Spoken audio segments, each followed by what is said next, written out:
Morning, Wendy. Morning again. I think we can start already. Okay, all right. Yeah, good morning again. Okay, so before I pass the session to Dr. Tawa, let me begin the session. Okay, so we have with me right now. I have Hazika, and the session is recorded. So again, good morning to everyone who is joining us online. So we are honored to have Dr. Thavamaran Kanesan with us. So this is our third series for this year. We have another one that we need to do before the end of the year. So maybe December we will have one. We see how it goes, yeah? So as usual, I think the legend of will speak for itself, but I will still say something. All right. So if you see Dr. Thavamaran, he completed his PhD. He got GOT. Yeah. So very good. So in that sense, he also is an academician, researcher. He have top journals. He have published in top journals. He have grants, impressive grants from international and also national level. And he impressively, the amount of grant, 23 million, it's a high, very huge amount, Dr. Tawa. And if you see that based on his profile, he have also become a consultant for various universities, government agencies, and private organization. So I think I think I have to mention this, that Dr. Tawa is doing this workshop FOC for us for all the USMian. So I hope we thank him. I don't think we can thank him enough. So again, Dr. Tawa, thank you very much. And as Thank you, usual, Wendy. Thank you. yes, when we are having Dr. Tawa, I have this to worry about. So since this is online, so he will manage it. So by 11:30, we will release the form. So this form is for the feedback. So Dr. Tawa also have his own form and so on. Okay, Dr. Tawa, I pass the session to you. Thank you, Wendy. And also thank you very much for organizing all these months, all these years. Hopefully we'll pass on the baton to the next one very soon. Thank you, Mandy, for everything. And also thank you to the Computer Science faculty of USM as well for organizing for the entire USM. So very good morning, everyone. Welcome back to our class. Today we are embarking on our third class for this year, 2024. Like what Mandy said, if time allows, December, if you have enough, my date basically, if I have enough dates, we will do the fourth class this year, or we'll just move on to the classes for next year. Okay, so we will see how it goes. So again, very good morning. So be active on the chat box. I have shared the USM WhatsApp group with all of you in the chat box. So whoever have not joined the USM WhatsApp group, please join. It will be very helpful for all the future classes. So I can see many are joining already. So let's give it about 1 or 2 minutes before we start. So all of you can check your chat box. The USM WhatsApp group is given. I think we have about 269 members now. So it's growing very rapidly. Okay. So if everyone has already joined, then I think we can start the class. Okay. Okay, people are still joining. Okay, so I'll just let you guys join for the next 1 minute. If you haven't joined, the WhatsApp group link is there in the chat box. I've never shared this class out of USM. I just kept it solely for USM. I did not share with any other universities. I mean, we didn't have time for that either. So here we are. Okay, so let me share my screen and then we can get started. Okay. Go.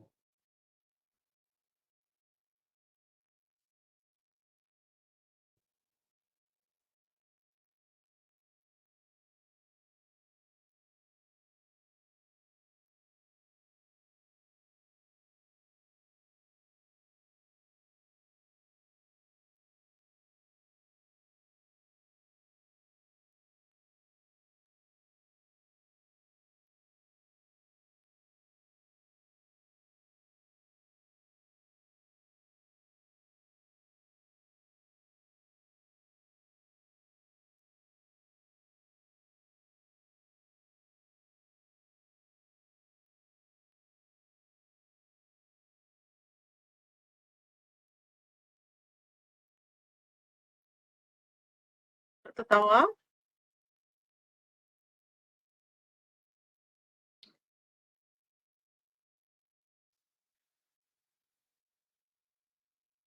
Yeah, I think let me check with Dr. Tawa. Yeah, wait for a while.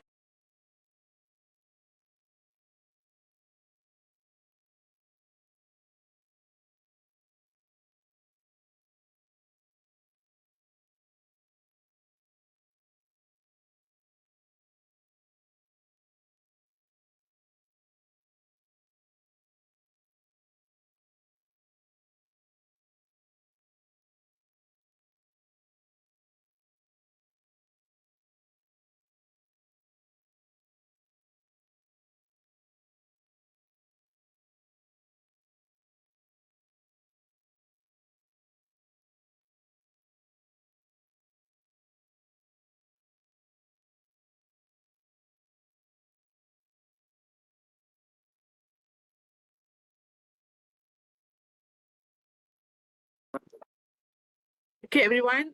Dr. Tawa is having some technical issues, so he will be back. Okay, soon. Just give him some couple of minutes. All right. Just wait for a while.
Hello, hi, sorry, my apology. I don't know what happened. My PC hanged up. WebEx just shut down right away. Just give me one moment. I'll turn on my slides again.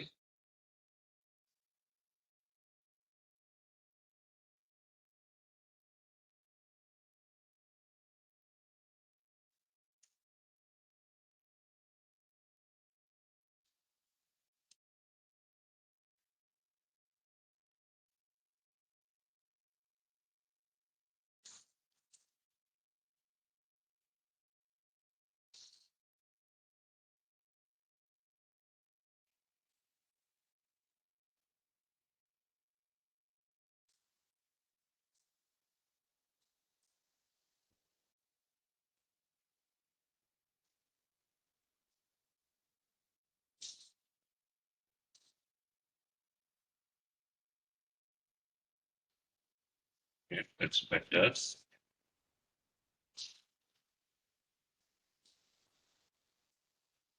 Okay.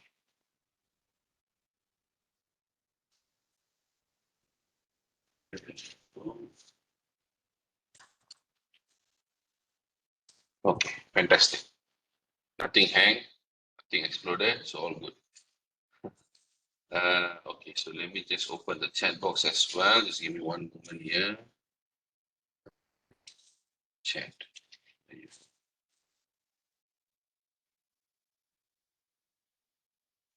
Okay, so okay, again, very good morning. Very sorry.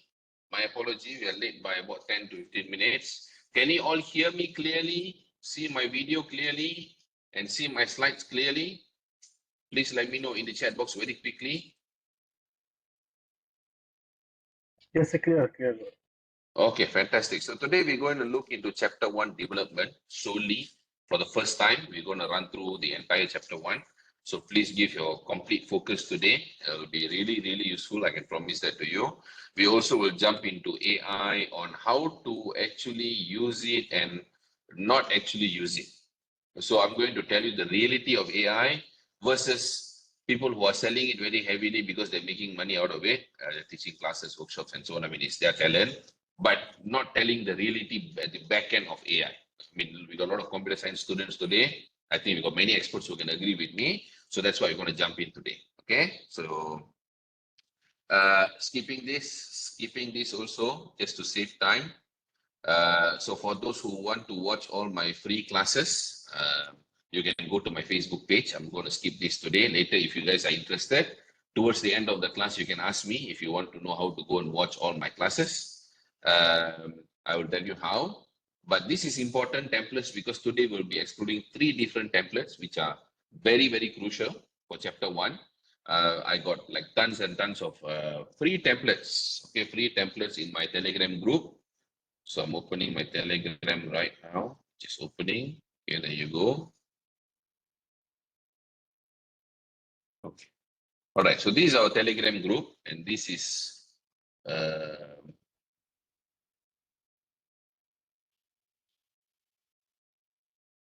okay. So let me just give the link. Yeah, there you go. Okay.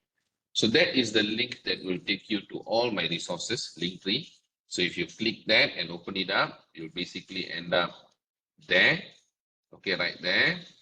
So these are all my resources can be found under one particular link. Okay, it's like a universal link that connects all the other links, which is a very good thing. So basically all our services, what we do, our templates, my TikTok, my Telegram, all the free video classes of Facebook, all my free notes and my YouTube channel. Everything can be found here. Now, imperative for you to join is the Telegram group. You can join it through here. I've given the link, and don't forget, once you arrive here, you can subscribe as well, so that all the latest news will be shared with you directly. Okay, will be emailed to you. It's just a click of button for me from this page. Okay, so that is how you can basically arrive here. Once you arrive here, you can realize you have more than 16,000 members now. It's a very good platform to collect data, ask questions, share paper, request papers. I saw some of them last week were requesting papers, and some of them were nice enough to share.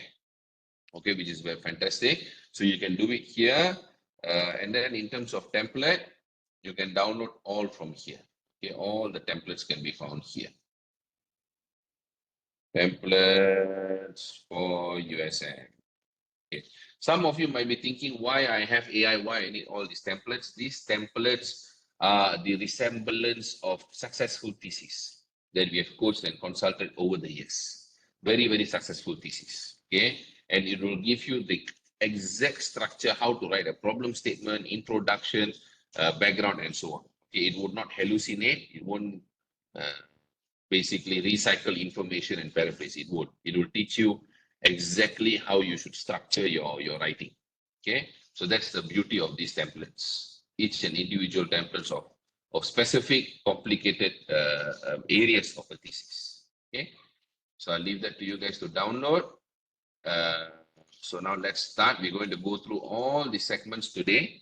Okay, introduction, background, problem statement, objective, research question, significance of study. See, chapter 1 workshop, if you want to go full form, it takes about 1 to 2 days, just chapter 1 itself.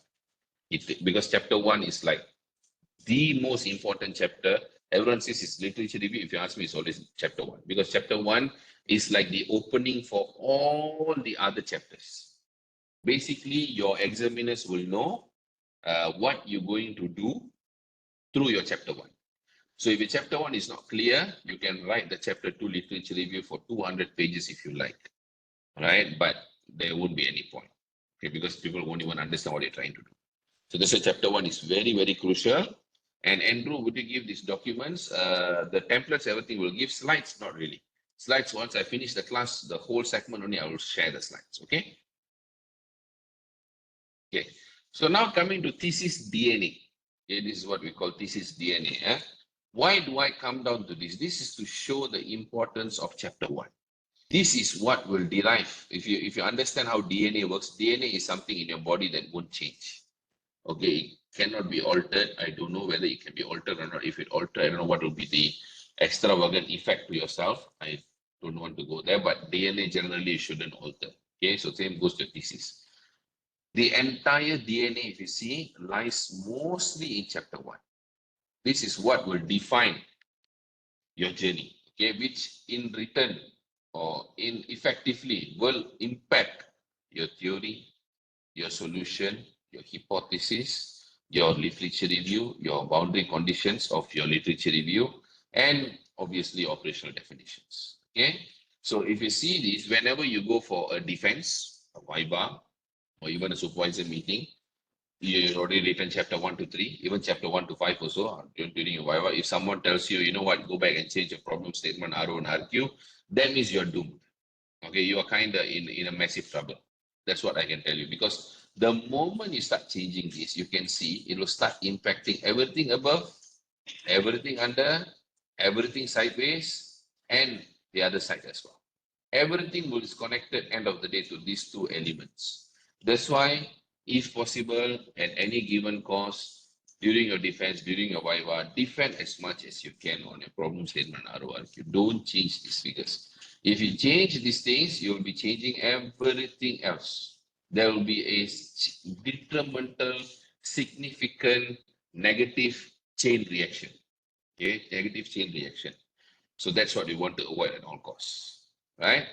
So now from there, we go into the, okay, so I'm going to go step by step. From here, we're going to explore this, and then we're going to connect to this, and then we're going to connect to this, and then we're going to connect to this.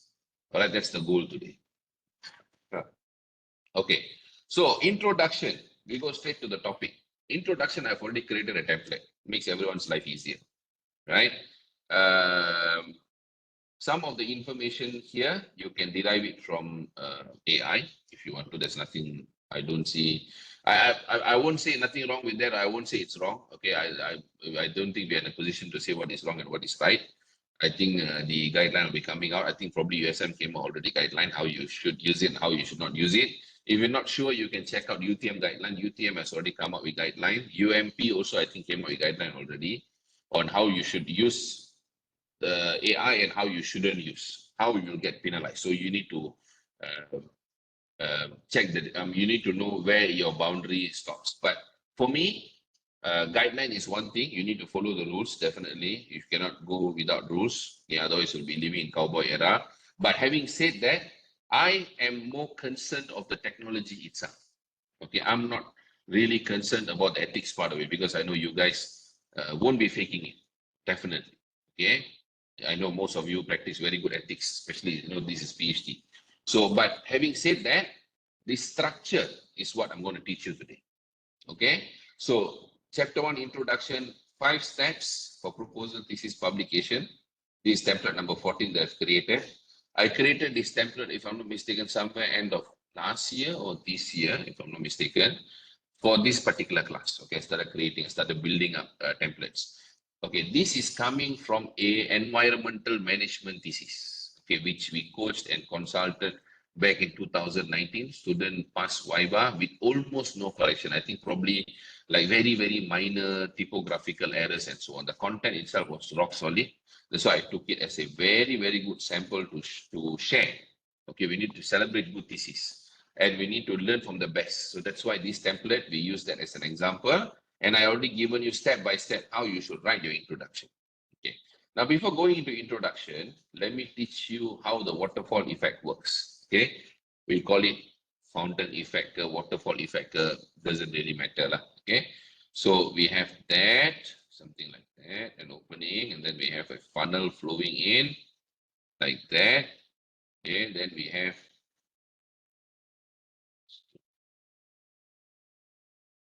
like that. Okay. So now this is your intro. So you have knowledge flowing in. Okay. Then we have background, problem statement, RO, RP. Okay. So this is background.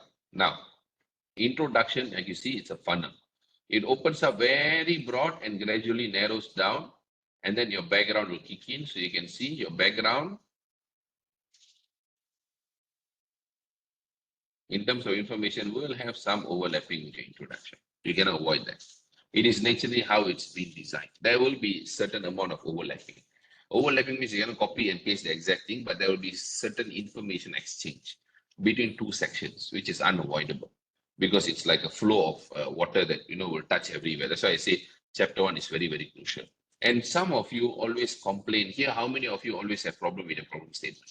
How many of you back and forth always listen from your supervisor that the problem statement is not good, not strong enough, not powerful enough, go and rewrite back, not critical enough, doesn't make sense, don't have any problem at all, and so on. How many of you face that? Please tell me in the chat box. Don't unmute your mic. Tell me in the chat box.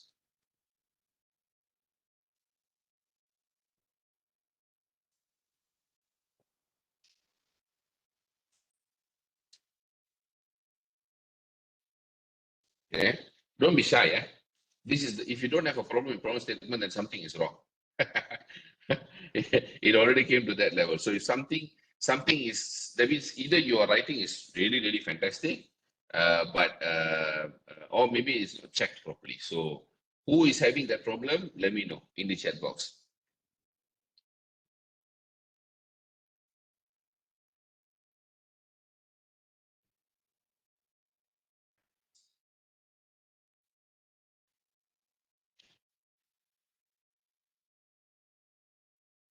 Okay, good. So most of us always try to go back and try to fix this. Here got problem statement, we try to go back and rewrite until you get so fed up. Okay, until you got so fed up. You keep rewriting and rewriting. Okay, how many of you here, honestly, you can share, it's fine. How many of you have tried to rewrite the problem statement with AI, but still result in same? Still not critical enough, not structured enough.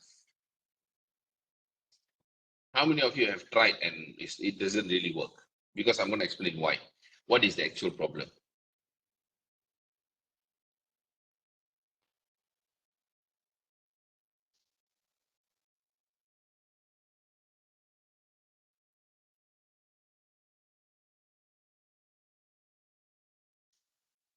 Have any of you tried rewriting using AI your problem statement? Maybe it could be language, maybe the structure could be nice from AI. Because writing wise, I think AI is very good in terms of how it writes the English. Okay, ever tried?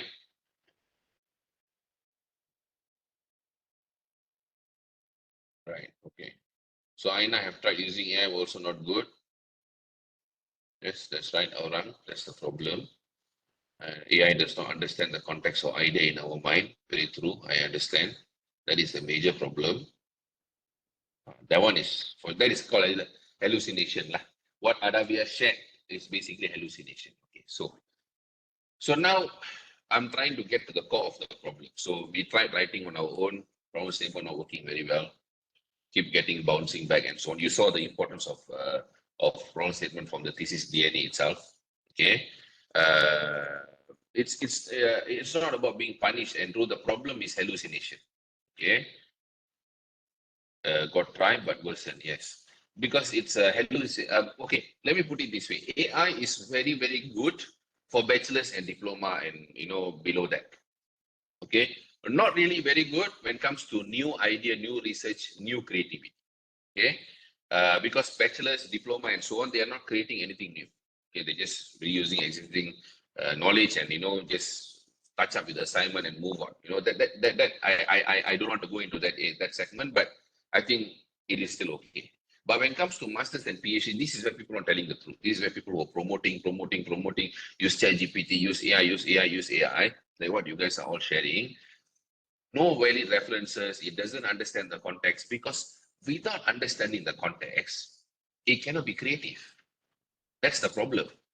It doesn't understand the context and therefore cannot be creative. It cannot create anything new. The flow is just recycling whatever information the flow have trained through transformer network into every neurals and so on. It already trained the information.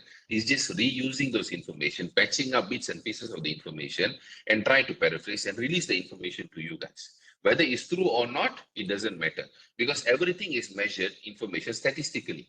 There is no contextual understanding. If you guys don't know why AI cannot understand your context, because it is working statistically to look at information. Okay, this is the most matching information. This is the most matching information. So it doesn't really go based on understanding, because it's not human end of the day.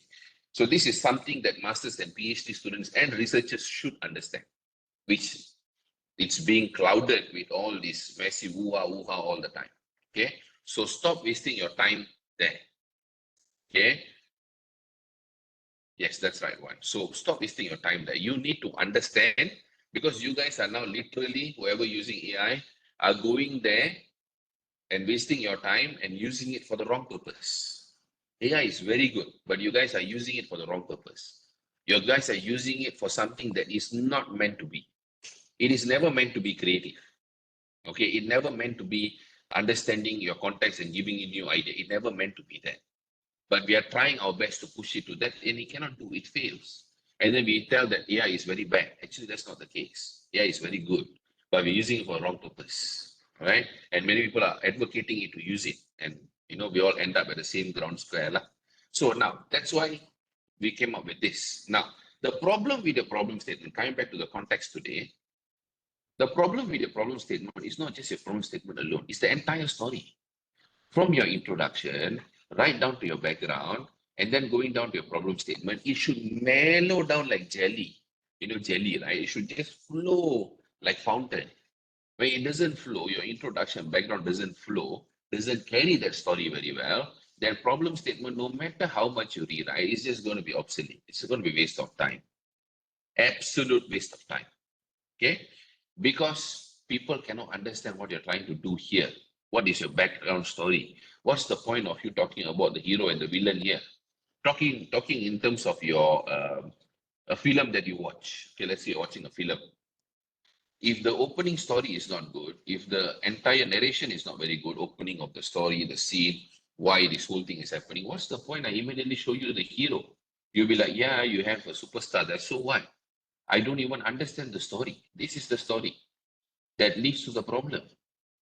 Okay, so that's what we're going to check out today. So going back to the template here, we got 5 different steps. Step 1, start with a broad introduction. So we're going to use environmental management thesis as a sample so that you can understand how to construct the story. Okay. As stipulated in the 10th Malaysian plan, you can see how broad we are opening. This is extremely broad. Nothing to do with environmental management, nothing to do with water resources, which is the main context of the story. But then we are opening very broadly, and then from there we slowly narrow down. Okay. The Malaysian government needs to have its own policies for water resources in order to secure the governance of water resources and to balance the existing and future water policies under jurisdiction of various government bodies and agencies. With that, the water legal provisions and institutional mandates can be standardized, which consequently results in an effective and efficient water resource management in Malaysia. So you can see from 10 Malaysia plan, the flow connect to water resources, and the flow connect to all the government bodies and agencies, and then the flow connect to legal provisions, that means policies, institutional mandate. You see how the flow open up and then slowly the flow narrow down. So start with a broad introduction. That is step number one. Remember this. So you will have your own 10 Malaysia plan, whatever the context that is, you will have your own context to relate to this. You need to be able to know that. What is your overall picture? How do you narrow down from there? Then step number two, further explaining the body involved in the course. That means we explain this, we break this down now. Okay, institutional mandates and so on. To date, there have been two proceedings on water resources within the Malaysian context, namely the National Resource Study Malaysia 1982, through the collaboration agencies. Firstly, the National Resource Study Malaysia served to identify water demand and management as well as to protect water resources for the society. Besides that, the study also offered recommendations to reform the water sector in Malaysia to increase efficient and equal supply of water resources. Okay, so this is NRE 2011. It goes way back. The federal government, okay, now they already explained one policy introduced, and then they break this down further, and then they come up with efficient equal supply of water resources. Then they come up with who are the mandating body. Federal government and state governments are responsible to manage these limited water resources that are essential parts of the economic and social development in Malaysia. So that is quite clear. Now from there, step number three, the studies focus and involve parties bodies according to literature. Now, from this, we break down further. So it's like one step at a time. Okay. From here, we break up to this. Then from here, we break up to this, which is going into parties and bodies involved. In your case, you could be any study. You can talk about whatever that is the governing body, organization, technology, business segment, organization, human resource, can be computer, your algorithm in a computer science, could be deep learning, could be neural networks. Those are the things that you need to bring into this segment. You need to come from broad and then slowly narrow down. Slowly, straight jump into technology. Technology has no valid contribution without its overall application. Okay, because you're not doing fundamental research. You're not creating a new atom. You're not creating new bosons and so on. Okay, most of us are not doing that in Malaysia. We are creating an application, an incremental research to say, and a PhD out of it. So you must have a very overall application area. Okay, so from there, at this point, the Authority of Water Resources is located under the state government, while the process of making relevant policies is under the jurisdiction of federal government. They're breaking down further and telling what is state and what is federal. According to the Federal Constitution of Malaysia, the state governments are responsible to manage issues that are connected to land, mines, forests, and water supply. Okay. Besides that, there are also several government bodies and agencies that are involved in the management of water resources in Malaysia. In short, there is no single body in Malaysia that is fully authorized to plan or manage water resources. Okay, so this one, we have given a very strong statement here, introducing to the overall context. Tell me, on the record as well. Okay, now going to step number 4. From the focus, funnel down to the study. In this case, the policy. Okay. So we already know all the players. Okay, open the door. Leave the door open. Sorry.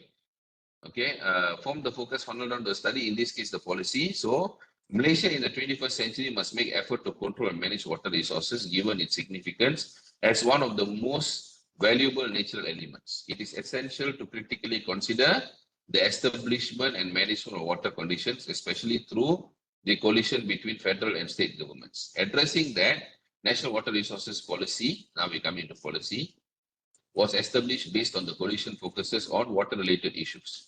The main objective of this coalition is to ensure that the development of water policy is secure in the long-term and benefits to society.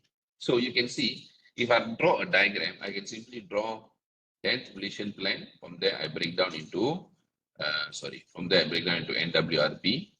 It is how you can draw your logical diagram. From there, we go into state, we go into federal, and then we go into other players. Okay. Then from there, we join in all to come NWRP. Okay. No, this is NW something else. This is not NWRP.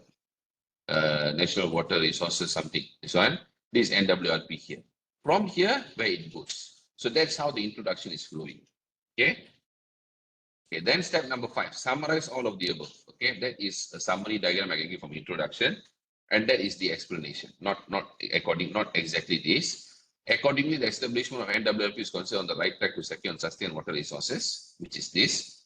This policy addresses water supply, water for industry, and needs of the society and environment, and therefore the ministry comes in as well. So that's the ministry there. Okay, and these are the breakdown of what water is used for. Okay. All right. So that is step 1 to 5, right? And that is all the breakdown. Okay. Now we go into study background. Okay, study background from the introduction. Now it's, remember this particular diagram. Introduction, then we have background. Okay, so now we are touching base here. Now we're going to spread into this. We're going to spread into this. Okay, background template. Now, in background, we have 6 steps. Okay, 6 different steps to handle. Okay, so far, introduction clear for all of you? Everyone can understand?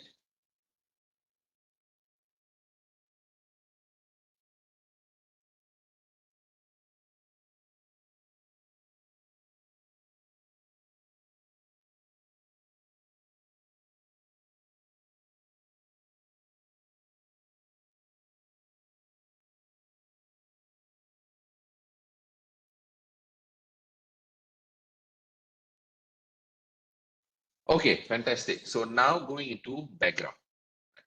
So from background, now we have step 1 where you connect back to the introduction. With the land area of XXX, Malaysia is a democratic country that consists of 14 states located in a humid tropical region with ample water supply resources. The importance of water resource broadly classified into 3 core applications. You see, introduction never talk about all these. Now background, we are going deeper. Okay, the background story which introduction never covered. Introduction only gave the entire mind map, what happened. So when your examiner comes, they'll be understanding, oh, okay, this is what happened. Oh, so got federal, got state. Oh, got this, got that. Oh, okay, understood. Okay, fine. You know, those kind of things. So now we're coming into background. So connecting back to the introduction, with the land area of XXX, Malaysia is a democratic country that consists of 14 states located in a humid tropical region with ample water supply resources. The importance of water resources is broadly classified into 3 core applications, namely internal usage, industrial and services usage, and agricultural usage. Okay, so we already know where water is important. Do we need to add pictorial explanation, introduction, background, and other parts? If you can add, it's even better. It's not necessary. But having said that, some supervisors don't like. They like writing. They don't like diagrams. Some people love diagrams. They don't like so much of writing. So it is best you ask your supervisor what would be the best case scenario for them. Okay. So that is the background that complements the introduction. Now, further diving into key factors shared in introduction. So introduction had few key factors, which is the ministry and so on, NWRP, NWRS, and so on. The Ministry of Natural Resources was established to review NWRS, specifically to work on the jurisdiction of state and federal governments in water resource governance. The state government plays the main role of water resource management, while the federal government is also responsible for planning and development of policies. So now we are breaking down, we're telling what is the actual issue that is going on. See, if you don't explain all this in the background very clearly, and then I suddenly come into problem statement and I tell, hey, you know what, federal government is running there, state government is running here, so many bodies, there's a problem, we need to solve this. They'll be like, why we need to solve it? It's already there. Why suddenly you come and tell me about it? Because you never write clear introduction and background. That's the problem. You see, if I explain all this, then suddenly I go to problem statement and tell, hey, this is the actual issue. This is my solution. We need to centralize all this. Too many bodies involved. Decision making taking time. I already explained in the introduction background. So your examiners and your supervisors will easily understand your problem statement. So there is no point, like I said, you go back and rewrite your problem statement again and again and again and again, and then you rewrite your RQ again and again and again, while your background introduction doesn't tell the overall story. Okay, not many people will give you the emphasis of this because not many understand narrative writing. Okay, narrative writing is what very, very important when you want to write a thesis. Okay, so what students do nowadays, not you guys, generally they turn to AI, which is a very, very horrible solution. Okay, AI is like really a fresh graduate diploma degree student who's coming out, has no experience, and then you're hiring them to be your assistant. That's how you have to treat the FLIR. You have to train the FLIR, you have to tell the FLIR whatever information the FLIR give you, you need to check, you need to investigate whether correct or not before you start using it. Assume yourself as the manager. You are the manager of this thesis. You are the designer and manager of this thesis. And then you have AI as your assistant. Don't misconcept AI like what people selling out there on TikTok, Facebook, everything, because they are all getting paid heavily to sell that idea. Okay, they're lobbying so crazily. But end of the day, you users will understand that it doesn't do the purpose. Because it is what, like what I said, is a diploma degree, fresh graduate holder who has no creativity yet, no experience yet, cannot critically think, cannot come up with an idea yet. And then you go and ask the FLIR, give me idea, rewrite for me, rewrite for me. How the FLIR going to rewrite? So now it comes down to you guys. Treat the FLIR as your personal assistant. Go and find me this data. Go and find me this thesis. Go and find me this paper. Go and find me, even when you give the FLIR to check your writing also, I don't know how reliable is that. I really don't know. Okay. So, and also another important news, don't try to upload your writing into AI because you need to understand the very nature of AI is to train itself. Okay. With your information, the FLIR will take and train its own brain. Okay, its own neural, its own transformer network. When the FLIR trained ready, the next person who comes along, okay, and then ask, hey, can you give me a RORQ on this particular matter? This one I shared in the last class. The general class I shared about this. I showed actual example. There are very high opportunity and chances that your solution will be paraphrased and given to other people. So be very, very careful of what you upload onto the AI tool also. Be very, very careful. Okay. So now coming back to this. So now very clear. So connect back to introduction, further diving into key factors, share introduction, that is clear also. Now breaking down the key factors. So apart from these main actors, there are numerous government bodies and agencies that are collectively responsible for the components or functions related to water resources, namely Department of Irrigation, which responds to new challenges in developing and managing water resources. Okay, so this is, they're slowly breaking down who are the other players. Okay, then we go to steps 4, 5, and 6. Okay, step 4, issues with existing factors. This is no problem statement. This is background. But you still need to talk about it. This is where people will be like, I should talk about all this in problem statement. Not really. Problem statement is further digging down. This is a very high helicopter view. You're already slowly talking about the problem. Why? You're slowly telling your readers, your examiners, your supervisors, hey, there's a problem. Hey, there's a problem. Before I go into the problem, I'm telling you there's a problem already. That's what you're slowly whispering into their ears.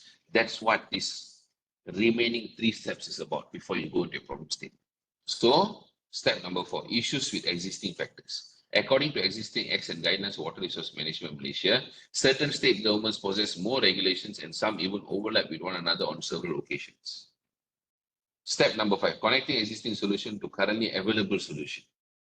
Hence, the formulation of NWRP is a strategic move towards ensuring the demands of water for all sectors in Malaysia, where the policy provides a clear direction of various strategies of water resource management to ensure security and sustainability of water resources. Okay, so this one is very important. That's what they're saying. This is the existing current solution. Okay, and then Here is the regulation issue, okay, overlapping and so on. Now, step number 6. Though existing solution available, what is still the problem? So before you finish your background, you sprinkle the problem. Slowly you sprinkle, I call this sprinkling. There is a series of activities in the public policy process. The government bodies would first identify public concerns. Thereafter, the government bodies would prepare alternative course of actions to present their proposal at the cabinet level. This is a process. Major policies in Malaysia are required to go through the procedure of getting approval from the cabinet. Prior to cabinet approval, the proposal should be circulated to related federal government bodies and agencies for their comment. You see, must go through, must go through cabinet lah, must go through federal government lah, must go through agencies lah, bodies lah, so many steps. I'm slowly sprinkling, okay? In this case, the proposal will be circulated to leading federal government agencies, namely EPU and DOE. Conclusively, this proves that the integration of these formal institutions is important to ensure smooth administration of this country. That's it. I'm done. I don't talk about it anything anymore. I just sprinkle and close. Background done. Before I go to problem statement. So by now, my examiners and my supervisor already know. Okay, that is the issue. Now I kind of clear. You guys all understand the problem? You guys could follow, right?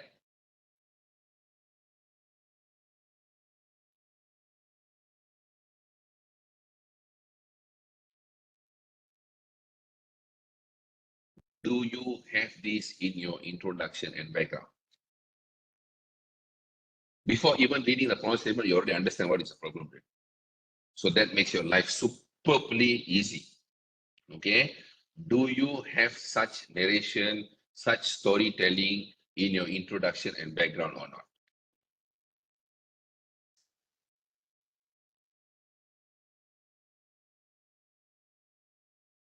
Not really a research gap. Research gap is more tedious writing. You need more citations to build research gap. But step 6 is more of a sprinkle of what is actually going on. Okay? So, do you guys have such introduction, background, and still having problem with the problem statement? Is your narration following such a flow, the waterfall flow, of funnel, I would call it?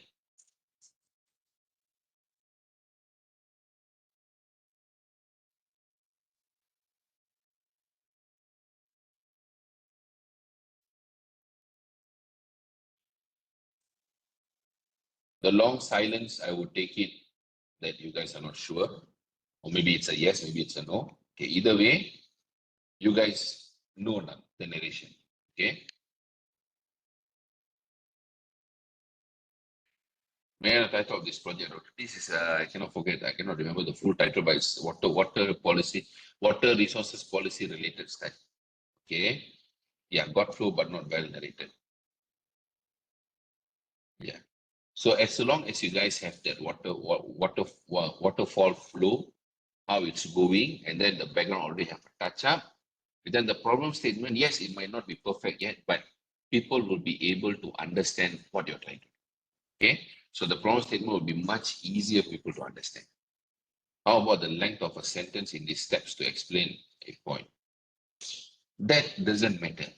Okay. There is no rule of thumb saying the length of sentence must be this, must be that. No one can tell you that. If someone is telling you that, that means they are really out of their mind. No one can set the standard for this because every topic is different. Every narration is different. Okay. Like example, every movie that you watch has a different length. Correct or not? Some movies are 1 hour, some movies are 1.5 hours, some movies are 3 hours. Okay. So no, there is no single standard saying that this is what the length must be. There might be a rule of thumb, but I don't believe in rule of thumb for this case. This comes down to how much you can write to narrate. But at the same time, don't write introduction, 10 pages, background, another 15 pages, and so on. Citations all have. I remove most of it because no length. Okay, problem statement, you can see most citations I removed because each sentence will have like 3-4 citations. I cannot compress it into one template. So citations all I remove. Okay. All right. So now in background, one other thing that is very, very important to have is statistics.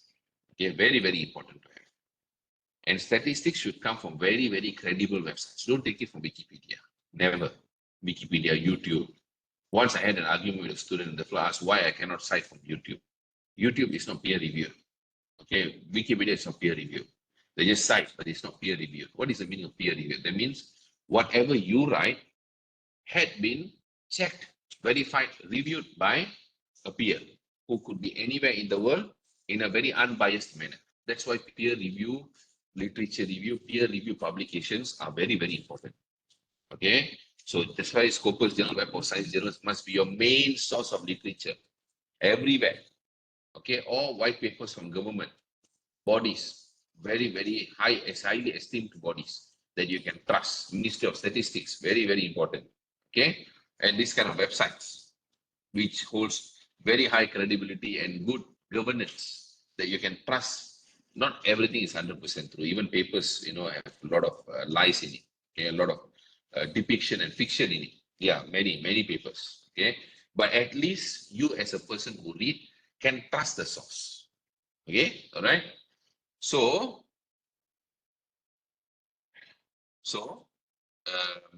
now these are all very reliable data banks. Okay, Accenture, McKinsey, World Health Organization, UN data, European data portal, data bank, Statista, Defense Study, OECD. These are all very reliable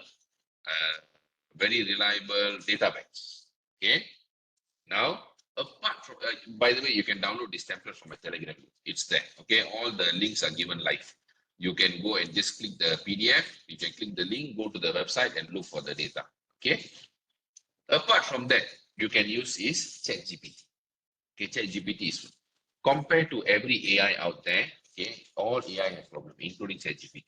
They are all not creative, not reliable, and contrary to the popular belief, we know that there's a lot of limitation. Okay, a lot of limitation. But having said all that, it's a good tool to have. Okay, why? Because rather than you go and search in Google and go through one by one, you can ask the floor to summarize for you. But what is important is sometimes a summary of anything you cannot trust. So you need to go and do your homework. Okay, you need to go and double check. Okay, so I'm going to show you an example today. In terms of data, if you don't want to go through this, you don't want to waste your time, reading one by one white paper, one by one policy and go through all the things, then you can prompt it. So, but prompting and checking, very, very important. Okay, so now in terms of background writing, slides I will only share later, not at the moment. Once I finish all the classes, only I will share the slides. Okay. So, classes means I don't really teach in USM, I teach all over Malaysia. So there's like one whole quarter of 3 months I'll be teaching in every university. Now, chapter 1 is coming almost towards the end, and we're going to start systematic review as our 4th class. Some universities have started already. Okay. So, okay, from here, I'm doing a research in enterprise, small, medium enterprise impact during COVID and so on. Okay. So, I want to get background data when I write my introduction. Here I write my introduction. So I say, do you have data on small, medium enterprise impact due to COVID? This is ChatGPT for premium, but I don't use the premium because I want to get the best result. Okay. Just give me one moment.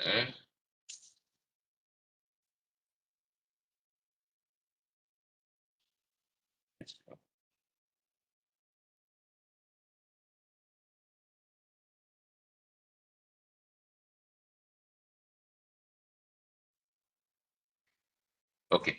So, small, medium enterprise impact due to COVID. This is what the flood told me, all the data the flood has. So then I asked the flood for industrial white papers on small, medium enterprise impact due to COVID Malaysia. Okay. So then the flood gave me all this information with all the citations. Okay. So if you see, I go step by step. I don't simply prompt and ask the flood, give me all the data. No, I go step by step. I call it funnel prompting. Okay, funnel prompting. Actually, to be honest to you, this is paid one. This is not free. This is paid one because even paid one having so much of problem, I don't dare to use the free one. Honestly saying, telling you guys, even paid one having so much of hallucination and fake information problem. Okay, forget about Turnitin AI, forget about Turnitin, forget about ethics. All that is one side. Okay, we need to follow all that. But even the core algorithm, the core AI behind it is causing a lot of hallucination. Okay, hallucination, I think you have many computer science students today. Hallucination is something that is unavoidable because it is done at the core. Because the search of information for you within the mindset of AI is done statistically to match the right information. Okay, there is no contextual understanding there. That's why it's not creative. That's why it keeps giving you fake information. That's why you need to always verify the information. Okay. So these are all the information that will give me from World Bank, EY, US, and so on. So I want something more local data, more Asian, Malaysian related data. So I keep, okay, if you guys want to know more about prompting, funnel prompting, okay, you can go to my one particular video I did just on prompting itself.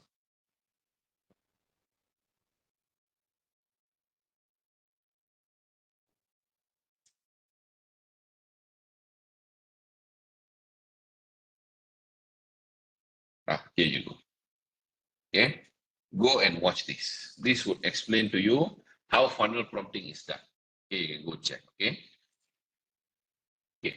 Now I dig and dig the flow. I don't want international data. I want local data, more focused data. So I kept prompting, and then the flow gave me this. Okay. This is more localized. Okay, more localized data. There is a reason how you write your introduction. There is like, we will go, okay, global. From global, we slowly come to Asia, and then from Asia, we go down to Malaysia. So that's how we take it step by step. So I wanted references on Asian level and Malaysian level. Okay. Certainly here, additional key resources from other white papers and report impact of COVID-19 on SMEs in Malaysia. So this is impact of COVID-19 pandemic on micro, small, and medium enterprises in Malaysia by Asian Development Bank. Okay, so which is very good resource because the bank and it's Asian Development Bank, so it covers the whole Asia, so which is fantastic. The resources will be enormous. And these are the key findings. Okay, 75% of surveyed SMEs experience a significant drop in demand for their products and services.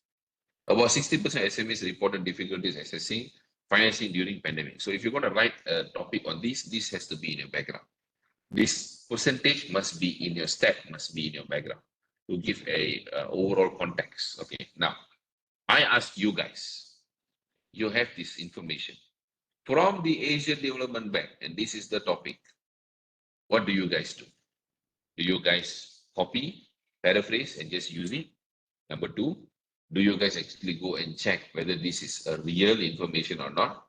Number two, or number three, you guys go to the paper, go through and check everything. Which one do you do? This is premium, ChatGPT 4.0. Okay. So do you guys copy and paste and paraphrase, or do you go look for the paper, or do you go look for the paper and read it as well to find this information? Which one do you do?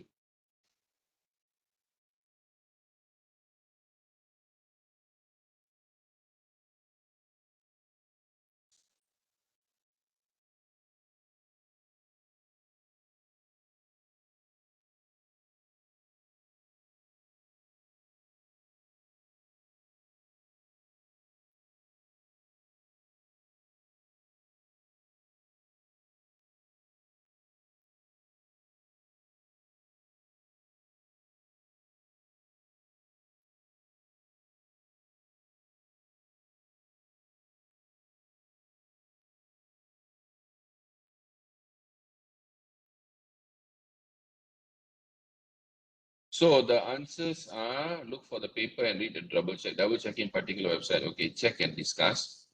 Number three, okay, paper selection ChatGPT does not exist. Okay, look for paper, find the keyword scheme for content, double check if the paper says okay. Not only Aurangzeb, not only ChatGPT, Perplexity, Jenny AI, ChatGPT, Cloud AI, they are all the same because they all use the same technology. Despite the contrary and popular belief, they all use transformer network.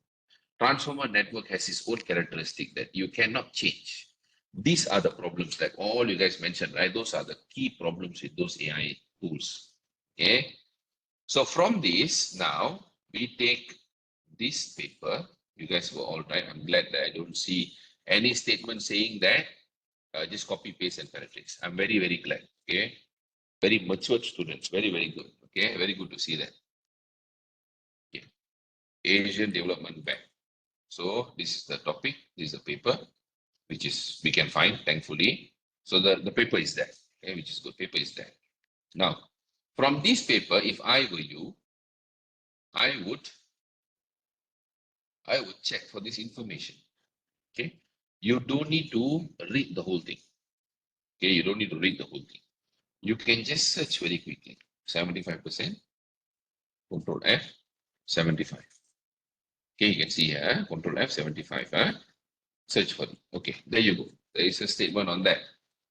Bangladesh is known for the high performance of its export-oriented garment industry, which consists of large-scale factories and accounts for 75% of country's foreign currency earning. So this is 75% of foreign currency earning. This is 75% of surveyed SME experience significant drop in demand. Are they the same? Are they the matching content? Okay. Now let's go next one. Oh, don't have. That's it. So there is no any other information that use 75%. Okay. Now that is false. So we got 60%. 60% of SMEs reported difficulties in accessing financing during the pandemic. Okay. 60% of SMEs reported difficulties in accessing financing during the pandemic. Cannot access finance, no loan, no bank loan to help. Okay. So we go back here, Control F. No need, this is how you can quickly check. I'm teaching you guys how to quickly check. No need to go and read the whole paper. You take the specific keywords and quickly check. Okay. Now we have three types of students. Okay. So I need to cater to all three. First type, 100% everything is AI. They cannot work on their own. Mind doesn't work. Mind completely blocked already. Their whole life is AI. Okay. They have been brainwashed and brainwashed and brainwashed that they think that they cannot think anymore. Their brain already limited. All they rely is 100% AI. Out of that AI, their mind cannot work. Okay. They are basically robot already. So that is the first type of student. Second type of student, they are a bit mixed. They see some I use AI, but some I use my own writing. So this middle kind of people, so they are mixed feeling. They want to see whether it's really true or not. Third type of people, they are anti-AI. They don't want to use because it's a waste of time. Every time I go to AI, I pay the full money, I open and check. I don't know whether the information is true or not. I'm very scared. I'm very worried. My anxiety level is very high. So I copy and paste. And then if I go and simply use it, my supervisor finds out, I'm done. Okay, my examiner finds out even worse if the information is not even there. That's the third type. Okay, so whichever type you are, you need to decide which line you're going towards. Okay, being the first type is very scary. Die hard AI. Nothing in this world will work without AI. I don't know why suddenly human mindset became like that. Okay, I really don't know. We all did PhD without even having Grammarly software. Nothing, no software was there. Only thing I had was MATLAB. Nothing else. Microsoft Office, MATLAB, and experiments. That's it. Okay, I managed to finish my PhD in 3 years and 6 months. So I don't know why there's such high reliance on AI. Actually, more contrary to what you guys think, you guys are actually very, very intelligent. We're just limiting the way that we think. We think that we cannot do it, right? And AI can do everything. And then this happens. So 60% now. Let's go to the next one. On financing.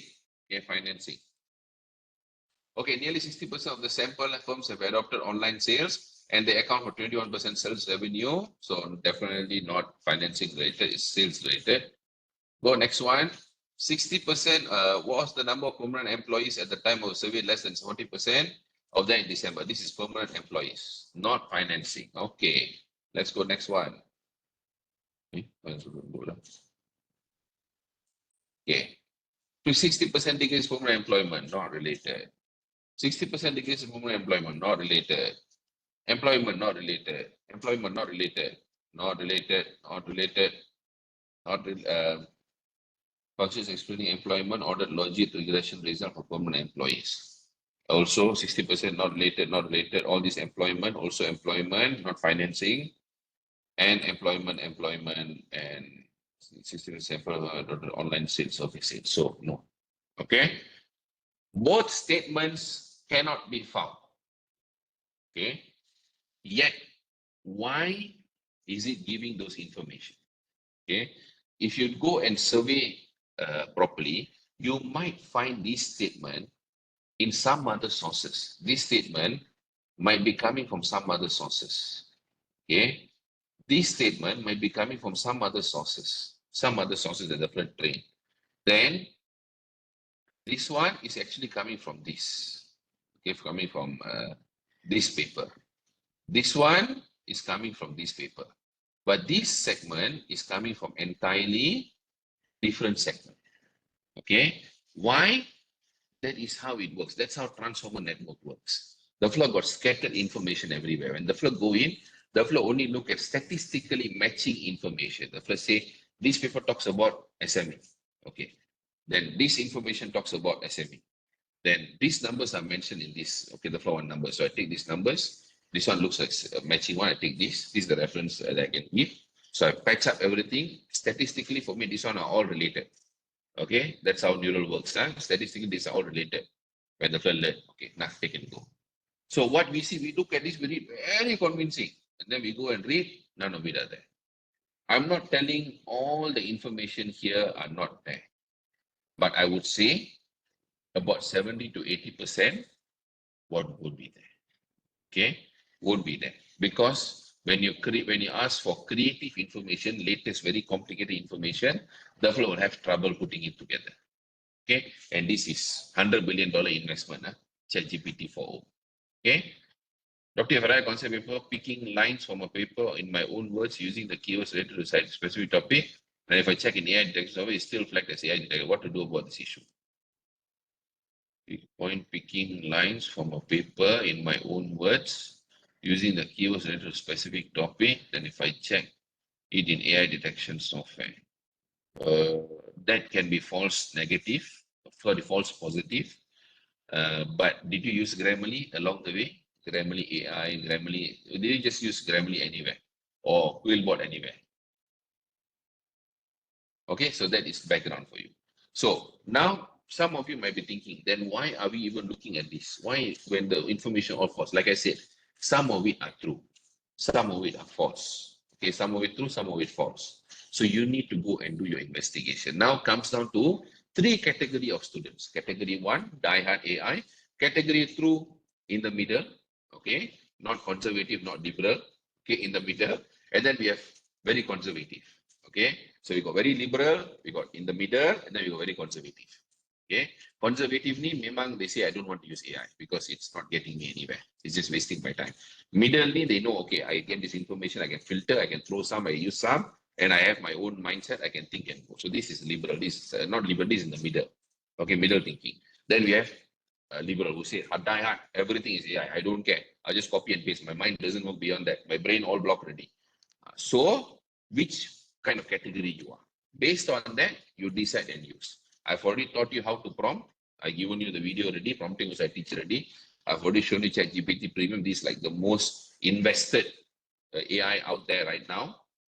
You make the decision. What would be the right path for you? Okay. I'm not here to tell you use or don't use. I don't want to tell. Okay.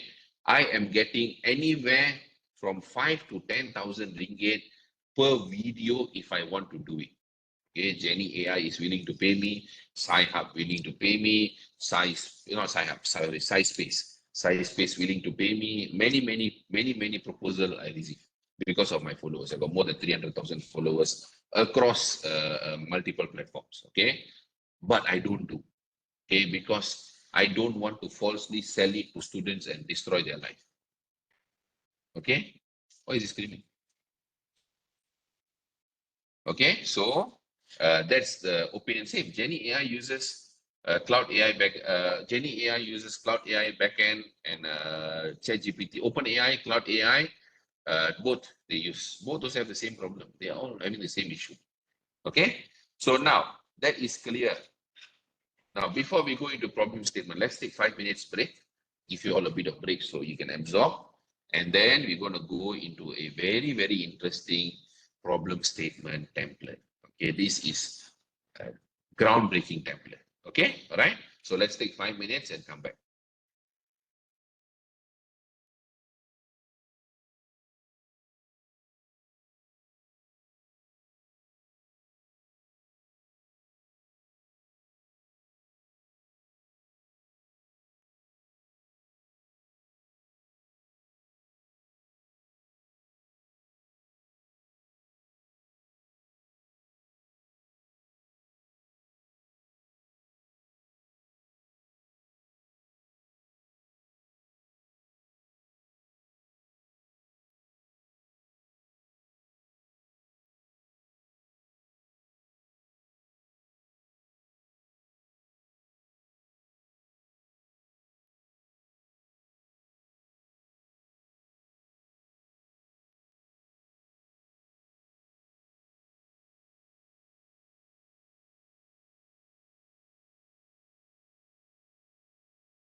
Okay, so very good.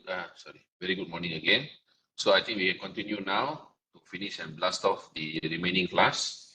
So far, any questions from introduction to background to usage of AI, how to filter out information, how to check whether it's correct or true or false, even with premium version, if anyone willing to pay, that is the result that you get. The question can be, why am I using premium? Because I do experiments. Okay, I do experiments. I do ask a lot of simple questions, ask me to write letters, cover letter, ask me to write, this kind of simple stuff. I don't go into technical nuances, creative idea, ideating, get me information, that and this. Simplistic informations only. Okay, because genuinely, I don't trust. Okay, no matter the AI, any AI, the more they say AI, the more careful I become nowadays. Okay, because every single thing now they want to have AI. I don't even know why.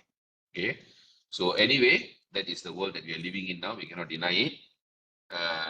Let's see where it all goes. Okay, so now coming to 7 steps problem statement template. So that is why I still continue to make my templates, because it is more effective than ever. Okay, last time at least people without this AI all coming in the last 3 to 4 years, most students were trying to write on their own. They need the template to guide them and so on. Now more than ever, they need the most, because they are relying and writing on most fake information given by AI without them realizing. Okay, so because a lot of misleading information. So more than ever, I'm creating more templates nowadays. Table of content template. Recently, I did table of content template for quantitative thesis, qualitative thesis, even mixed method thesis also, to show them this is how you must build your thesis step by step. Okay. So now coming to 7 steps problem statement template for proposal thesis publication. Again, same from the same thesis, environmental management. In problem statement, I've gone one step further.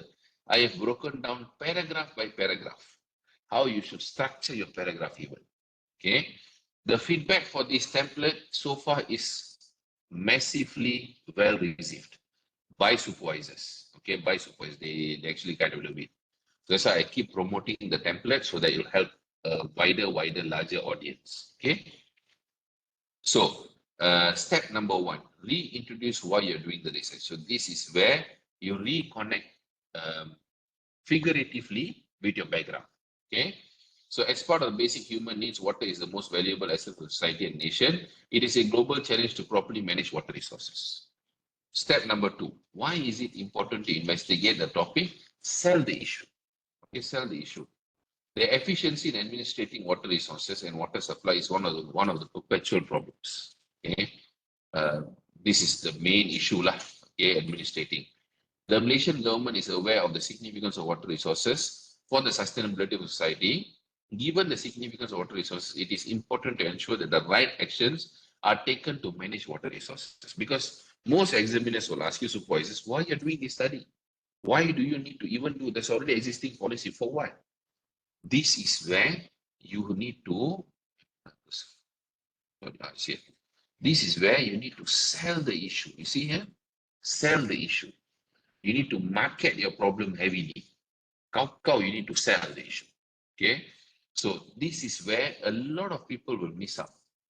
They won't come out boldly sell their idea. You need to do that. Okay? Then step number 3, what is wrong with the current process situation? Then they'll ask you, then what is wrong with the current ones? Why you need to do what you're doing? Okay, so you need this to prove your case. However, the legislations for water resources management in Malaysia are critically outdated.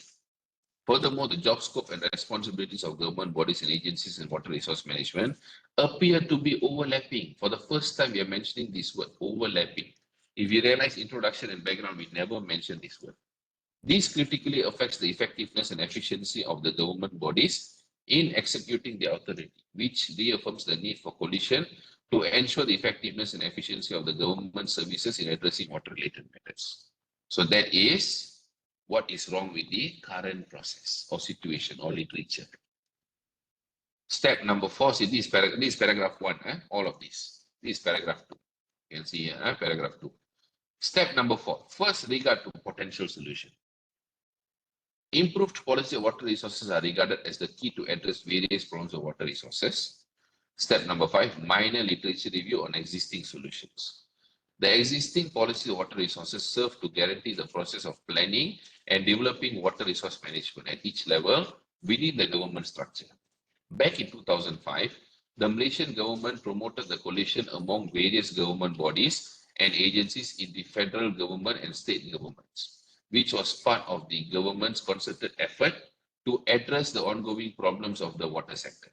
The Ministry of Energy, Green Technology and Water had also taken several approaches, such as restructuring the national water services industry.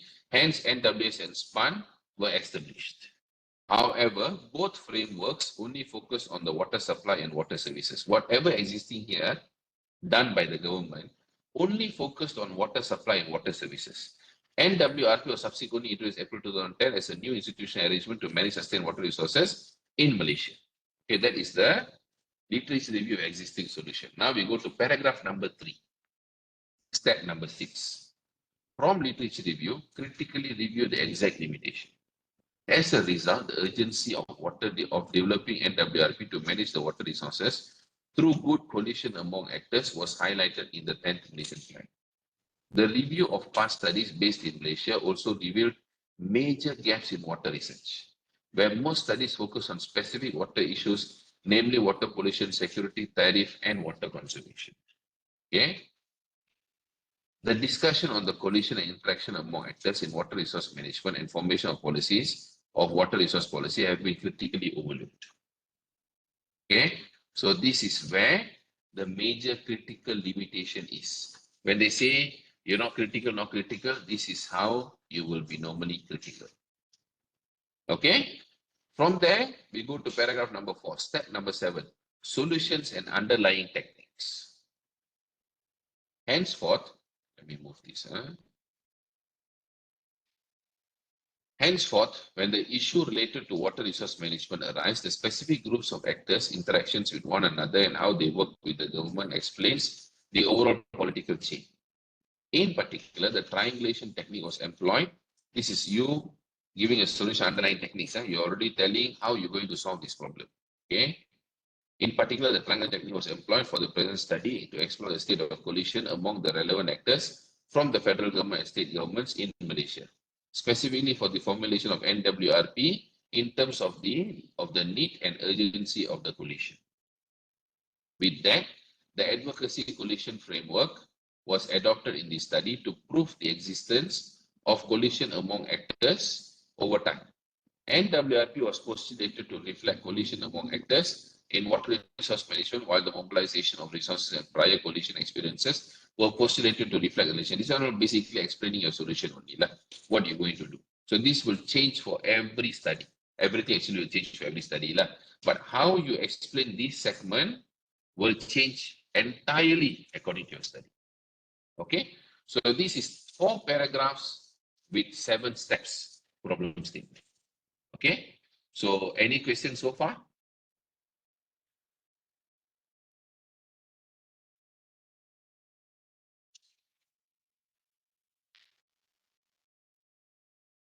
You got 2 different examples in what do you call that, in Telegram. So you got problem statement template, one in environmental management, one more in education. Okay, I'll be doing more very soon. Just don't have the time yet, but you can download these 2 different ones here. Okay. Guidelines from USM state to the problem firstly in first paragraph, justify point by point. Don't let the problem each point presents current literature and situation and guess solutions and propose solutions and significance. If you go to USM and open the thesis, none of it actually follows whatever guideline you're telling. I've seen more USM thesis than you can imagine in your life. Okay, from different faculties, right? None of it actually follow, not none of it, most of it don't follow exactly what you said in terms of guideline, because guideline is a guideline. That same guideline cannot be used for entire subject areas. Cannot. Okay. Every subject area, every topic will have different ways of writing. Okay. But the flow generally is what I've done. Again, not exactly what I told. I'm also giving you a guideline. Okay. If you have a different guideline, your supervisor have a different style. Some supervisors want to write problem statement up to 8 to 9 pages. What I've given is probably like 1.5 to 2 pages only. Okay, same from USM, I've seen problem statement up to 9 pages. I've seen problem statement half a page from USM. Okay, so for me, if you ask me, it comes down to your supervisor. What style your supervisor wants to follow. So my advice to you, always follow what your supervisor wants. That is the best I would advise. Okay, always follow what your supervisor wants and their style. Okay, mine is just a guideline. You want to follow, you can follow. You don't want to follow, don't follow. As simple as that. All right. Who some usually write problem statement form. Yes, exactly. So if some write in the form of point form listing, some write only like one paragraph problem statement. That's it. Some write 8 pages, 10 pages of problem statement. The problem statement will look like half a chapter, right? So there is no guidelines can tell you this is exactly how you must write. For me, if you ask me, it comes down to your supervisor and your supervisor school of thought. What is their style? How to know? Get the previous student's template or previous student's thesis of your supervisor's supervision and see what is your supervisor's style. From there, you'll be able to follow. A template in TikTok video had 3 paragraphs, right? Is it right? 3 paragraphs TikTok. I cannot remember which TikTok video is that. I need to check. Okay. But this is the template. This is the full template. Maybe in TikTok, I never show the full because there's no time. Short videos, right? But the full template, you can get it from this Telegram. Okay. All right. So now coming to why proposal defense or Viva gets screwed most of the time. Okay. Because problem statement has no compelling reasons. Not persuasive, not selling enough. Poor choice of topic that no one cares about. Okay, these are the main reasons. Problem statement is the first issue, always. Not persuasive, not selling enough. No connectivity between the study and the problem statement. No clarity, horrible language. If no one understands the problem statement, no one will appreciate the research. This is the truth that no one can deny. Okay? Okay. Now, for those who are working in their different topics. Obviously, many of you are working on various different topics, and you want to have a sample thesis within your own area, okay? But you're not sure where to go and find. Maybe in USM you cannot find, you want to look at my advice, try to look for sample within Malaysia, because we have our own unique structure that we follow, right? So here is a list of, where did I hyperlink? Okay, there you go. So if you open up this link, okay, this particular link, I've given the link already in the chat box. You can see here, I and my team have uploaded all the theses that we are working or worked on so far on Facebook. You can check and see the topic, the title, which university it's coming from. So you can individually contact those universities, okay, and try to get a copy. Unfortunately, I won't be able to provide a copy. I don't have the right, okay, unfortunately, but I have the right to put just one page to inform you where you can go and get it from. Okay, so these are the latest ones I've uploaded. This I think recently we uploaded. This last month we started uploading again. So example, this is economy UPM effect organizing structure. So this is another example, engineering from Uniten. Then we have management from MMU. This is education from health science from UPM. Okay, these are all the full title. Okay, so you can try to get in touch with the university if you want a copy of this. If it's relevant to you, it'll be very, very good to have at least 2 to 3 sample theses before you start writing. It's very good to have very good guidance like this kind of thesis. Okay, so you can check furthermore. Science UTM, social science USM, this social science USM. Okay, a thesis that we worked I think a couple of years ago, right? UTM, UniKL, MMU, Edinburgh, UK, UTM, UITM, and so on and so forth. UCM, UPM, and so on. Okay, so I'll leave this for you guys to go through. Okay, these are theses that, can you share the link in the group, please? The group, later I try to share. If I forget, just remind me if I forget. So this link will be we're going to upload more. We are slowly uploading back. Okay, we took a break for some time. Now we are uploading back. These are the theses that we have practically, most of it we have coached, consulted, Proofread, some we have paraphrase. Some you see got a lot of tracking, that means you have paraphrase also. So for those who are working towards their thesis proposal, we offer up to 30% discount on proofreading, translation, and formatting. Only for pages above 100. Okay, you'll get this special promotion. Okay, so you can go through at your own leisure to find the right sample that you want. Contact the university, try to get a copy. Okay, usually they'll give. In the past, my clients have tried to get the sample and they could. Okay, they could. They have to put a bit of effort, but they could. Okay, so whoever not muted, can you please mute? Okay, so that is that. Now going into RO and RQ, research objective and research questions. Okay. What of the conversion to relation language abstract? I don't understand your question, Shehu, sorry. Okay, now so far we have covered introduction, background, problem statement, AI usage, how to filter out information from AI, step-by-step development. Some of you shared your own perspective of guideline given USM, which is fantastic. But end of the day, always follow what your supervisor wants. Your supervisor is your boss. Follow what your boss wants. People like me, we come and give you guideline based on our experience. End of the day, decision made by supervisor. Okay, always remember that. Now, coming to RORQ, from the problem statement, how is it usually derived? So a good research question is essential to guide your research paper, project, or thesis. It pinpoints exactly what you want to find out and gives your work a clear focus and purpose. Focus single problem or issue, researchable using primary or secondary sources, feasible to answer within the time frame and practical constraints. Always remember this. Don't put six. Yesterday, I had a new job, okay, from a client who got rejected for chapter 1 to 3. Cannot go PD. Supervisor completely thrown out the proposal, chapter 1 to 3. The framework had 12 moderators. In my life, I've never seen had 4 IV, this is quantitative lah, and 12 moderators. I've never seen a framework with 12 moderators in my entire lifetime. So have to redo everything from the beginning.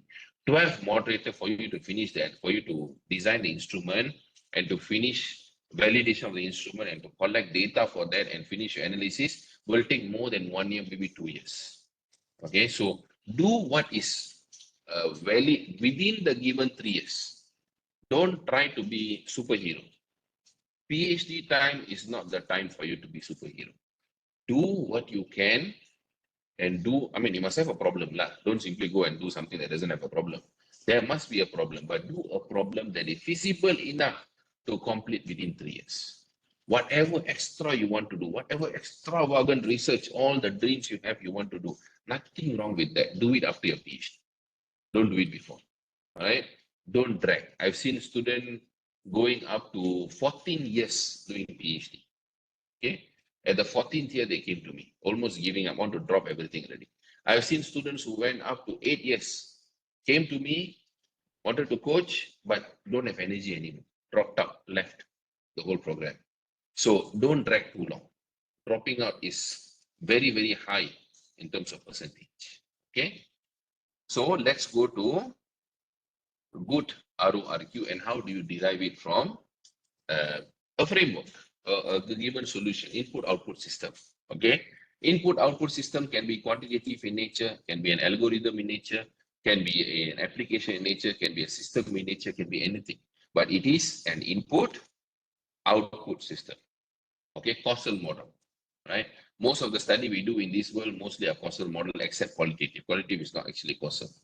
But everything else that is related to numbers, cents, and zeros are usually causal, right? Causal effect. Okay, so now these are the research objectives given for this particular study. So you can see there are 3 research objectives. This is a thesis graduated by Dr. Siva back in 2021 from UUM. Okay, minor correction also. Okay, this is a thesis that we coach and consulted right from the 10 pages proposal until the end of 12 steps. Okay, that's what my model always follow, a 12 steps framework. Okay, so from here, the objective number 1 is to, these are the given theories. Okay, clearly mentioned already what theories we are following. And then we are investigating perceived usefulness, attitude, subjective norms, perceived behavioral control, on the intention to use e-learning. That's the first objective. So from here, the numbers are moving from here to here. See what is the relationship like. Then number two, RO number two is focusing on usefulness and ease of use. Usefulness, ease of use on the attitude or to use e-learning, intention to use e-learning. So that is the second pathway of testing, input output. Okay. Then number three, the overall input output system with the moderator, gender. Okay, that's the moderator here, the overall system itself. Okay, this is the third variable. First variable, first set of variables, second set of variables, final set of variable. Okay, so now, how do we derive this? How do we come up with whatever algorithm you guys want to use, whatever qualitative themes you guys want to use, whatever quantitative framework you guys want to use? How do we come up with it? It all comes down from your own literature review and your problem statement. Two elements, okay? Two elements that comes out from. Okay, so we go back to, problem statement. Let me open that problem statement. Okay, this is the thesis topic. All right, factors influencing the intention to use e-learning among students of Malaysian universities with e-learning facilities, group comparison analysis of gender. Okay, that is the overall title. Now, from here, we go to the problem statement. The rest I removed already. We just focus on problem statement. And we already 11:50 now, so usually I won't go through the whole problem statement. If you want, you can request, I can pass it to you. You can go through and see how we structured the problem statement. We coach and structured it. But anyhow, from this problem statement, comparing with this framework, okay, let me put it here better.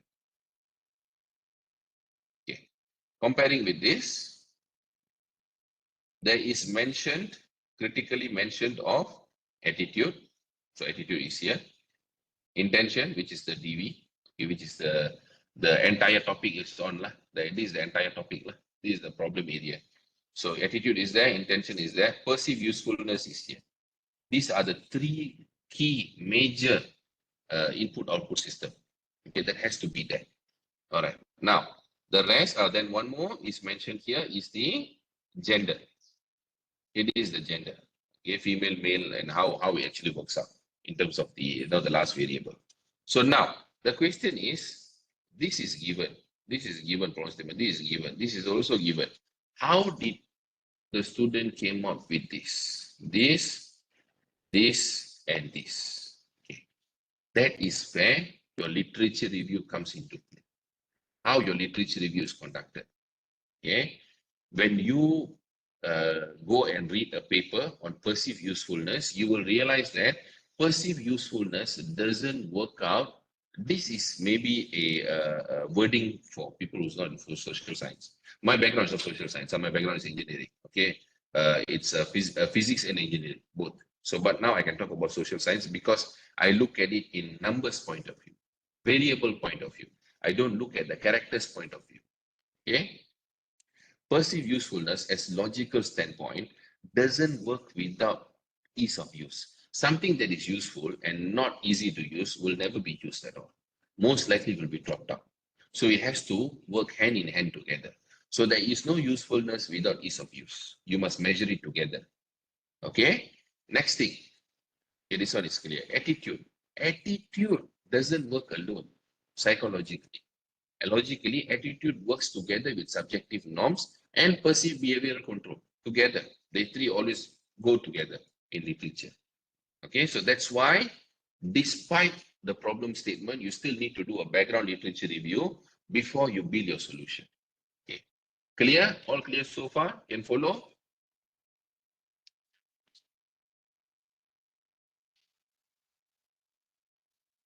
How literature review helps? Okay, so don't just take plug and play from the problem statement and then create a solution. You need to go to background literature, which later will come into your chapter 2, the literature review chapter. That is where the whole flow of information will come. Okay? Okay, so now what will happen if I ask RORQ from AI? Actually, to be honest, I'm very curious. So I did like what I said, I did my own experiment. So part of this class, I wanted to do the experiment for my own knowledge. I wanted to see what I'm getting out of it and how a student can, like I said, you have an assistant who is fresh graduate. Nothing wrong with fresh graduate. I'm telling you, fresh graduate means they are fresh. They have no industrial experience. They have they have very little critical thinking versus people who are doing PhD or in industry because they haven't gone to that phase yet. Okay. Me as an undergraduate student last time, 10, 12, 15 years ago, versus after I finished my PhD, my mind definitely became more critical. When I look at something, I'll look at it with a problem mindset. Like, why is this working like this? Why is it not like that? You know, it's always like that. You are programmed already. You cannot do otherwise. It's how you are. Okay, it will transform you. Your rewiring will happen. Okay.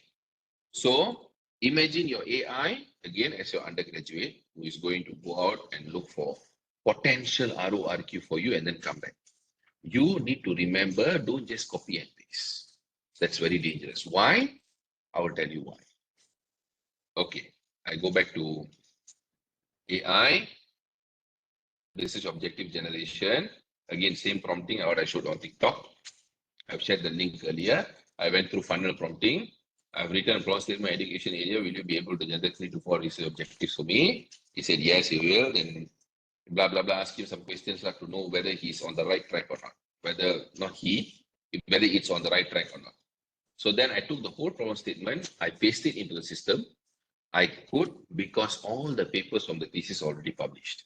If this is a new student, I will never ever paste this into the ChatGPT or any AI platform until the thesis is completed, the Viva is done, all papers published. That means done, finish, you can close the thesis and keep it. Like mine, I'm keeping it, no more papers ready. I already finished all the papers ready. Okay. So now same goes to this. This is all papers done. So I just paste it here. Below is my problem statement. Get me 3 research objectives. So this is the whole problem statement, all the citation lah. Okay, then the flood give me these objectives. This is actually quite amazing. Okay, why? Because for you to go and read papers, like 500,000 papers or maybe 100 papers, and you know, I'm not telling this is comprehensive. This is just giving an overview what you can do.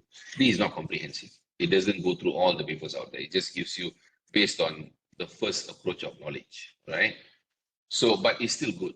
Okay, something is telling you this is how you can write it. At least you have an example to follow. My days, those days, I can only look at sample thesis to follow. Now at least you have something, which is commendable, honestly. But you need to evaluate this, right? So from here, to investigate the factors influencing context intention, blah, blah, blah, blah. All these are research objectives, which I've already copied here. Okay, I've already copied here.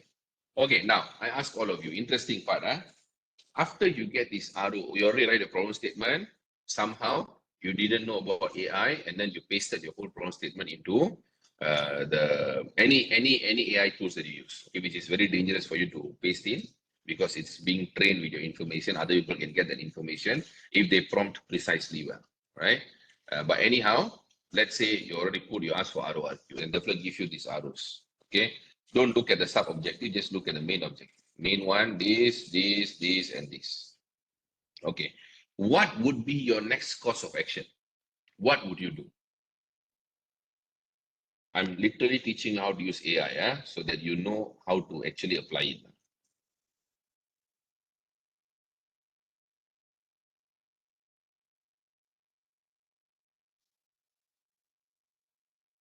It's okay if you're wrong. It's okay if you're right. Doesn't matter. I just want to see what is your opinion. What would you do from here? Would you copy and paste? Would you, if you want to investigate, how would you go and investigate? How would you go and check whether these are objectives really creative, really new, or is it used before? How would you find out?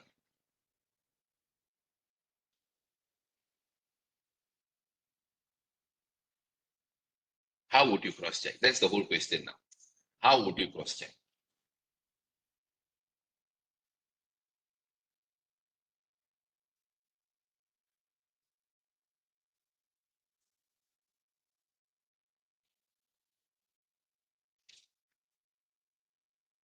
Anyone can tell me? Only Shehu gave me an answer. The rest are very quiet. Any idea? Have you guys thought of it? Put in search engines. Very good.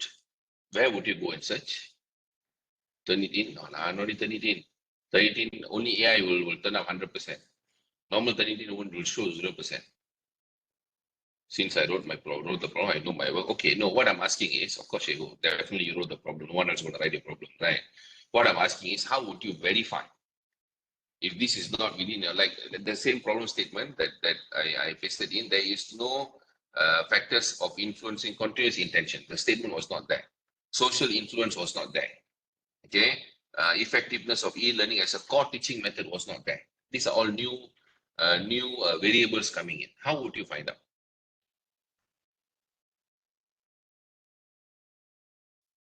Check in original papers, check in size space. Okay. Never take an AI information and then go to another AI and ask the to check, because you already have a doubt with the first AI. How would you know the second AI is giving you the right information? Aurangzeb, have you guys ever thought about it? You guys are already doubtful of the first set of AI tool that is giving answer. Okay, so how are you sure that you paste into the second AI tool that you'll get the right answer? So you're still in the doubtful zone. I must be answered this question. The best basic thing, very easy, free of charge for you to do is Google Scholar. Very simple. Copy this whole phrase, put into Google Scholar. You will get the right information out. Okay, example, I do it. People are slowly moving away from the most powerful tool out there, Google Scholar. Free of charge and the most powerful if you know how to use it, right? So you take this phrase, the specific keywords, and you paste it into Google Scholar, and then you will get the answer, right? This objective has 100% been investigated and published in this paper. Like I said, AI always paraphrase and reuse existing information. It doesn't creatively create new information because that is never its purpose. Okay, because it doesn't understand context. Someone told me that earlier, which is very true. It doesn't understand context. It never meant to be, right? So that is, capacity. It's okay, no worries. So you go to Google Scholar and then you search, you can see 2022 paper MDPI already investigated fully already, already published already. So this is where the information came from, right? Next one. To examine role of social influence. This is something good, because before this, in this problem statement, we never thought of social influence, and now we know already. So, but can it be used? When you open it up, it's already published in this particular paper. Education and Business Emerald paper 2017, already published already. Okay, social influence is already there, done already. Okay, the research will study the direct influence of social influence. Already published already. Then this one is already part of the thesis, so this is good enough. This one, nothing to worry. This is already part in the problem statement. Like I said, some parts you can use, some parts you need to investigate. Okay, this is already e-learning adoption, and gender difference is already part of this study. Next one, evaluate effectiveness of e-learning as a core teaching method. Also published in our local journal, UKM, 2011. E-learning in Malaysia Higher Education Institute, status, trend, and challenges. Already talking about module, right? Methodology. So that is how you take the keywords, bits and pieces, you go and search whether this is published already or not. I can tell you guys, 150% guaranteed, okay? The information is either coming from one of the published papers, must be open access, cannot be closed access. Most of the journals closed access, AI cannot access, okay? Same like how if you don't use your USM platform, you cannot access, all right? So it's coming either from open access, books, websites, existing students like you guys who prompt, who supply the information, right? Problem statement, introduction, you paste everything, ask the flow to proofread, right? Or proofread, paraphrase, whatever you ask the flow to do. All those information are recorded and spin out in this form. Okay, so now you have a fresh graduate as your research assistant, which is this lah. Okay, now the flow gives you all this information. You take all the information. Now you go to Google Scholar, you investigate, you see, hey, all of these are existing, but I've never read this before. So what can I do? Can I combine this information?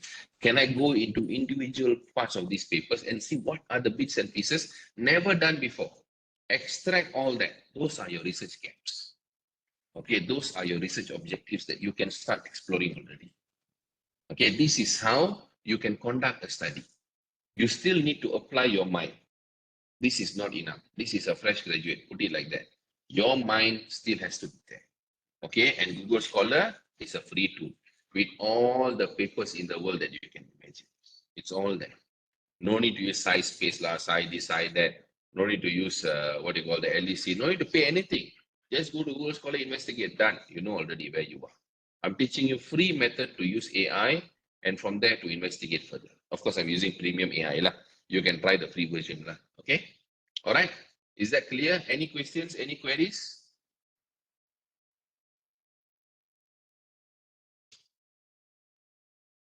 So again, comes down to that you can, I can also share this. Very good answer. AI hallucination and transformer network. Okay. This has given full explanation why AI hallucinates. Okay.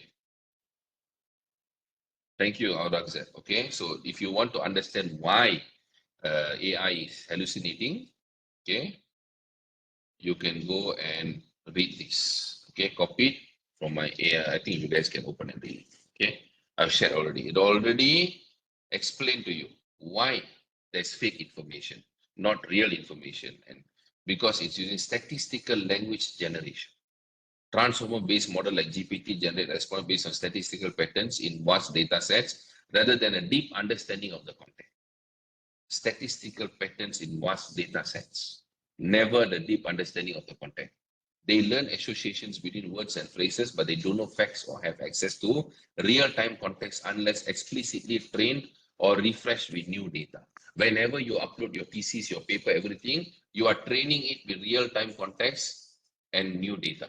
So other people can use your data. So be careful. As a result, if a certain pattern suggests an unlikely combination of words associated to unrelated events, the model might produce a statement that sounds plausible but is incorrect. Go and read this, you'll have better understanding. And you can see, you cannot take AI from the current livelihood. It's already there. But what you can do is you can be an intelligent user. Okay, so you can say, okay, this is what you're limited with. I have to work with this. So now I have to put in a bit of effort to use you so that I can get what I want to get. Not just blindly copy and paste. That's what I'm trying to establish today. I'm not telling you not to use, but understand what you're using. Understand the tool that you're using first before even using it. That's my purpose of conducting research on this. Okay. So I hope that is clear. Now let's go almost towards the end. Okay. What to do when you're stuck in terms of your research? What we do as a firm. Okay. So we focus on these 8 core areas, apart from proofreading, paraphrasing, and so on. We focus on PhD proposal consultancy, Scopus Web of Science, defense preparation, proposal defense examiner response, data analysis, interpretation, thesis to journal conversion, Viva preparations, thesis examiner response. Okay. Another reason why I get ChatGPT, because when AI came out, I also became very excited. I wanted to cut down on manpower so that I can use AI on certain element to help me when I come into consulting this area. But then I realized I have to totally eliminate AI. Cannot be used, unfortunately. For masters and above, not really advisable. So our firm is 100% AI free. The only time we use AI is when we have a phone call to record all, to transcribe all the information. Okay, all right, that's it. So these are some of the resulting outcome of our coaching process. PhD with 0 correction, Dr. Sharifah, and recently another master's also with almost 0 correction. And these are papers published even before proposal defense. One before proposal defense, one right after proposal defense. And these are the 8 core areas that we focus on. Okay. Now we are going into significance of the study. A final bit here, just wait for a while. What is significance of the study? This is basically you amplifying the impact of your research. And the problem statement is where you get the information to rewrite it, to establish your significance of study. Let me go to the example. This is the example. Okay. Just very quick, very short one. This study's finding will rebound to society's benefit considering that mathematics plays a vital role in science and technology today. Okay, so that is the opening. The greater is from problem statement. See, it's coming from problem statement. The greater demand for graduates with a mathematics background justifies the need for more effective life-changing teaching approaches. Then, right from general to specific contribution, number 2 here. Thus, schools that apply the recommended approach derived from the results of this study will train students better. Administrators will be guided on what should be emphasized by teachers in the school's curriculum to improve students' performance in mathematics. For the researcher or researchers, if it is a study group, if it is a group study, the investigation will uncover critical areas in the educational process that many researchers could not explore. Thus, a new theory on learning mathematics may be arrived at. This is the overall impact of what you're doing. Significance of your study. Okay? So free notes for today. You're going to get all of that. I'll be emailing to you guys. Please go and register. The link is given above by Dr. Mandy. How to write a PhD proposal. Very, very good paper from our own UC. Very nice paper. Step by step. This doctor explained how to write research proposal. And then a framework for rigorously identifying research gaps in qualitative review. Whoever wants to write systematic review in the chapter 2, this is a very good paper to look at. These are 3 different templates that I'll be sharing together with the email, okay, in the email. So make sure you register yourself, right? So with that, this one we can skip for today. I don't think we have time for this. And overall, thank you very much. We are done already. Is there a video? Is there a video of this lecture to give us? Yes, it will be uploaded in Manmeet. Later will be uploaded. Mandy will upload into YouTube, right? Yes, the REWS. Yeah, we will actually upload and then I will pass the link to you, Doctor. Okay.